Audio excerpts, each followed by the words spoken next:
Limits of absolute value functions. For finding the limits of absolute value functions, we'll start with the easiest example of an absolute value function. We're taking the limit of the absolute value of the quantity x minus 2 over the quantity x minus 2 as x approaches 0. How could you find the limit in this problem? Take a moment to pause this video and think about it, and when you're done, unpause it. The straightforward solution for this problem is to simply substitute the value of x into the given function.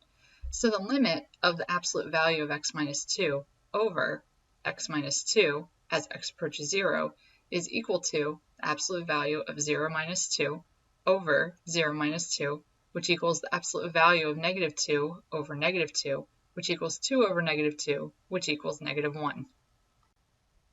It would be an identical solution for the similar problem shown below. We still have the same function, absolute value of x minus 2 over x minus 2, but this time we're taking the limit as x approaches 1. Substitution would adequately work to find the limit, as we can see in the steps shown below. We still get negative 1 as the answer. While the previous examples were very straightforward, how do we approach the following situation? The limit of the absolute value of x minus 2 divided by x minus 2 as x approaches 2. Take a moment to pause this video and think about it, and when you're done, unpause it. It is not possible to substitute the value of x2 into the given function, because if we were to do that, we would get 2 minus 2 over 2 minus 2, and we have the absolute value over the numerator, and we would get 0 over 0, which is undefined. But we can calculate one-sided limits from both the left and the right. Let's see how that works. Let's first rewrite the absolute value function as a piecewise function. So the absolute value of x minus 2 divided by x minus 2 is equal to x minus 2 over x minus 2, as long as x is greater than 2.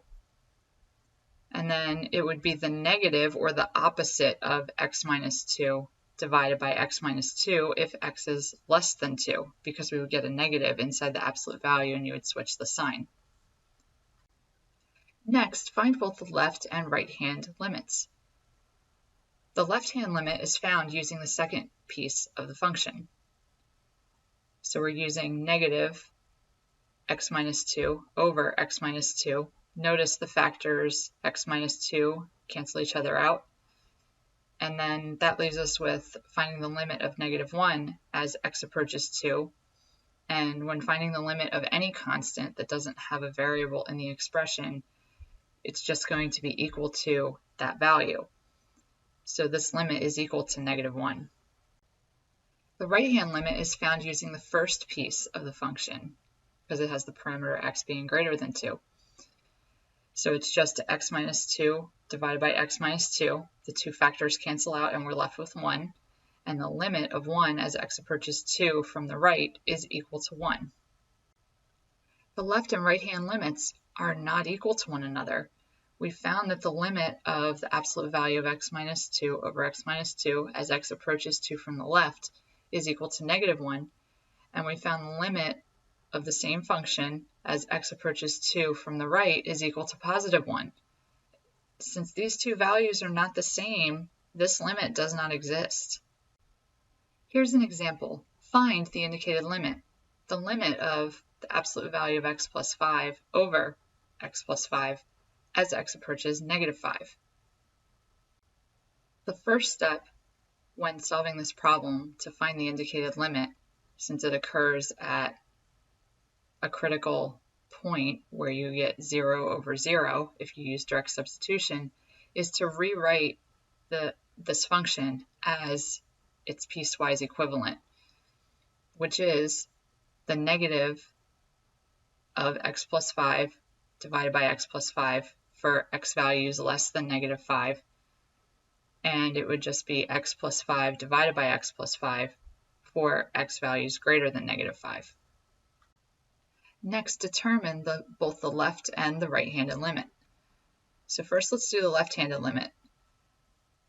As x approaches -5 from the negative, we would get that -1 value because the x plus 5 factors cancel each other out, and we're left with just -1.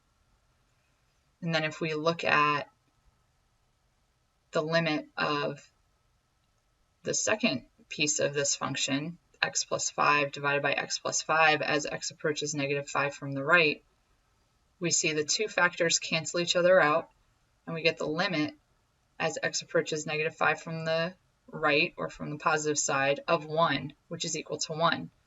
And since -1 and +1 are not equal to one another, this limit does not exist.